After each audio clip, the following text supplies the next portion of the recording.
आखिर ब्रह्मा जी ने अपनी ही पुत्री सरस्वती के संग विवाह क्यों किया? आइए हम जानते हैं। ब्रह्मा और सरस्वती की कहानी उस समय शुरू होती है जब सृष्टि की रचना हो रही थी। हिंदू ग्रंथ के मुताबिक सृष्टि की रचना ब्रह्मा जी के द्वारा की गई है और इस ब्रह्मांड के पालनकर्ता के रूप में हम भगवान विष्णु को जानते हैं। साथ ही भगवान शंकर को सृष्टि के संहारक के रूप में जानते हैं। मगर कमाल की बात है कि आपने पृथ्वी पर विष्णु और महेश के बहुत सारे मंदिर देखे होंगे, मगर आपने कभी भगवान ब्रह्मा का मंदिर नहीं देखा होगा। पूरी पृथ्वी में भगवान ब्रह्मा की मूर्ति केवल भारत के पुष्कर में है। सरस्वती पुराण में भगवान ब्रह्मा और माता पार्वती के विवाह की बात लिखी हुई है। इस प्रसंग के मुताबिक जब भगवान ब्रह्मा सृष्टि का निर्माण कर रहे थे तो सृष्टि के निर्माण को आगे जारी रखने के लिए ज्ञान की आवश्यकता थी। इस वजह से अपने मन से उन्होंने माता सरस्वती का निर्माण किया। सरस्वती की कोई माँ नहीं थी, उनका जन्म भगवान ब्रह्मा के मन से हुआ है। सरस्वती को ज्ञान की देवी के रूप में जाना जाता है। भगवान ब्रह्मा ने सरस्वती के साथ साथ सृष्टि का निर्माण किया और सृष्टि के अलग अलग जीव जंतु, पहाड़, जंगल, नदी आदि का निर्माण किया। इस निर्माण के प्रक्रिया के दौरान भगवान ब्रह्मा देवी सरस्वती के रूप से आकर्षित हो गए। माता सरस्वती ज्ञान की देवी होने के साथ साथ रूप में भी बहुत आकर्षक थीं, मगर सरस्वती का जन्म ब्रह्मा से हुआ है। इस वजह से जब भगवान ब्रह्मा सरस्वती की तरफ मोहित हो गए तब देवलोक में उनकी बहुत निंदा हुई। हालांकि इन सब के बावजूद ब्रह्मा ने सरस्वती से विवाह किया और लगभग 100 साल तक पृथ्वी पर जंगल में निवास किया। पृथ्वी पर सरस्वती के साथ ब्रह्मा जब निवास कर रहे थे तब उन दोनों के जरिए मनु नाम के पुत्र का जन्म हुआ। आगे चलकर मनु की संतानें ही मनुष्य जाति के पनपने का कारण बनी। भगवान ब्रह्मा के इस व्यवहार के कारण देवलोक में यह निश्चय किया गया कि भगवान ब्रह्मा की पूजा नहीं की जाएगी। सरस्वती ने ब्रह्मा को श्राप क्यों दिया?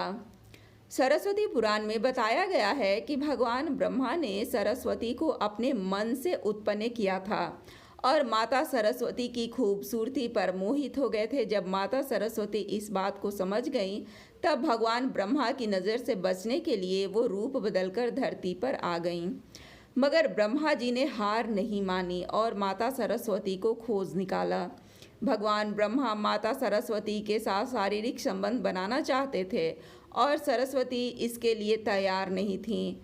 सरस्वती ने ब्रह्मा को श्राप दिया था कि धरती का निर्माण करने के बावजूद भी धरती पर आपकी कभी पूजा नहीं होगी। ब्रह्मा और सरस्वती का संबंध क्या है?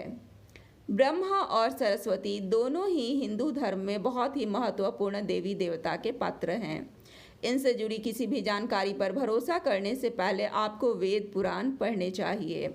सबसे पहले आपको बता दें कि हिंदू धर्म के सभी जानकारी वेदों में दी गई है। हिंदू धर्म वेद से शुरू होते हैं। इसके साथ ही वेद में इस तरह की किसी भी देवी देवता का वर्णन नहीं है। हम जितने भी देवी देवता के बारे में जानते हैं उन्हें केवल पुराणों में लिखा गया है।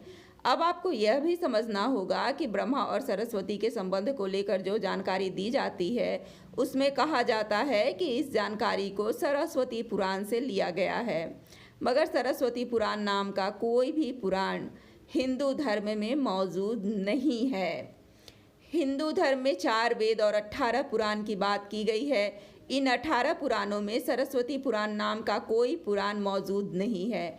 कुछ बड़े पुराणों को उप पुराण में विभाजित भी किया गया है, मगर उप पुराणों में भी सरस्वती पुराण नाम के किसी भी पुराण का जिक्र नहीं है। कुछ जगहों पर मत्स्य पुराण की बात की जाती है, मगर इस पुराण में भी आपको सरस्वती और ब्रह्मा के विवाह जैसी कोई जानकारी नहीं मिलेगी। ऐसे में सवाल उठता है कि ब्रह्मा और सरस्वती के बीच कौन सा संबंध है? इसके लिए आपको समझना होगा कि ब्रह्मा ने सृष्टि का निर्माण किया, अर्थात जब भगवान ब्रह्मा इस सृष्टि का निर्माण करने बैठे तब विष्णु और महेश के अलावा कुछ भी इस दुनिया में मौजूद नहीं था। ऐसे में अगर उन्हें सृष्टि को आगे चलाने के लिए किसी भी पुरुष और स्त्री की आवश्यकता होगी तो उन्हें अपने मन से उनकी रचना करनी होगी।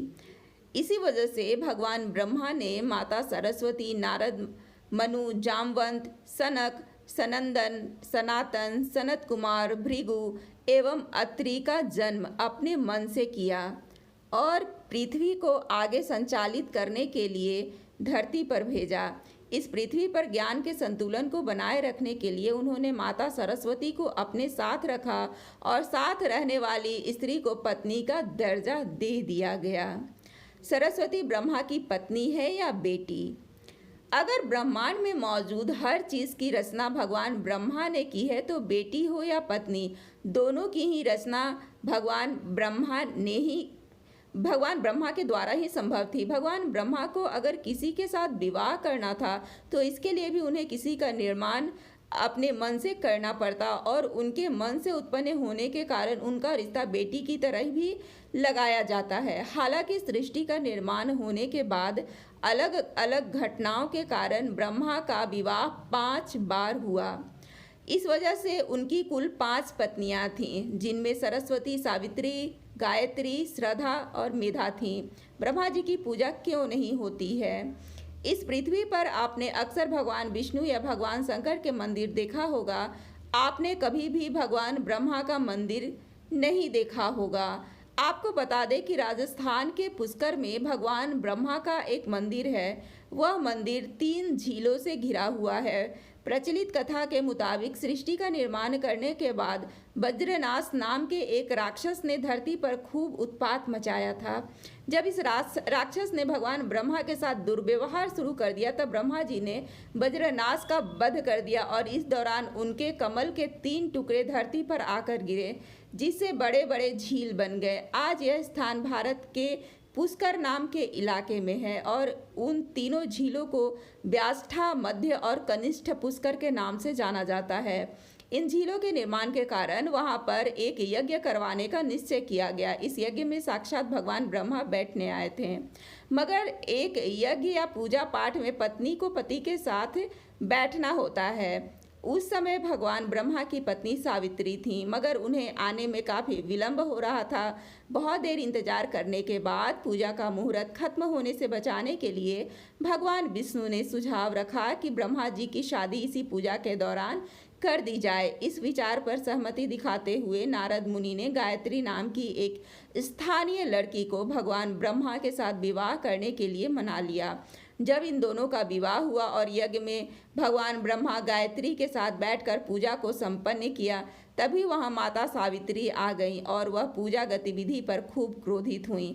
उन्होंने इस क्रोध में आकर भगवान ब्रह्मा को श्राप दिया कि धरती पर उनकी पूजा कभी नहीं की जाएगी। इसके बाद उन्होंने नारद को शादी के लिए लड़की खोज कर लाने के कारण श्राप दिया कि नारद आजीवन कुंवारे रहेंगे।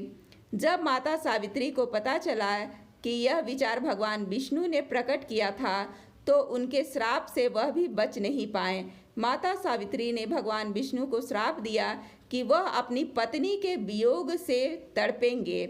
इसी श्राप के कारण रामावतार में भगवान विष्णु को माता सीता से बिछड़ने का दुख भोगना पड़ा था। इसके बाद जब माता सावित्री का क्रोध कुछ कम हुआ तब उन्होंने भगवान ब्रह्मा पर दया दिखाते हुए कहा कि उनकी पूजा धरती पर केवल एक जगह इस पुष्कर में ही हो सकती है।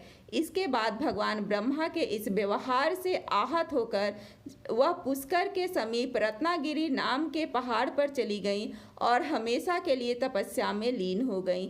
आज भी रत्नागिरी पहाड़ पर माता सावित्री का मंदिर है और उसके ठीक नीचे 3 झील के बीच बसा पुष्कर का ब्रह्मा मंदिर मौजूद है। इतिहासकारों के मुताबिक आचार्य शंकराचार्य के द्वारा सन 711 में यहाँ भगवान ब्रह्मा की मूर्ति की स्थापना की गई थी। उससे पहले यहाँ बिना मूर्ति की पूजा होती थी। दोस्तों, आपको यह कहानी कैसी लगी कृपया कमेंट करके ज़रूर बताएं और ऐसे ही और भी बहुत सारी कहानियाँ सुनने के लिए मेरे चैनल को सब्सक्राइब ज़रूर करें। धन्यवाद।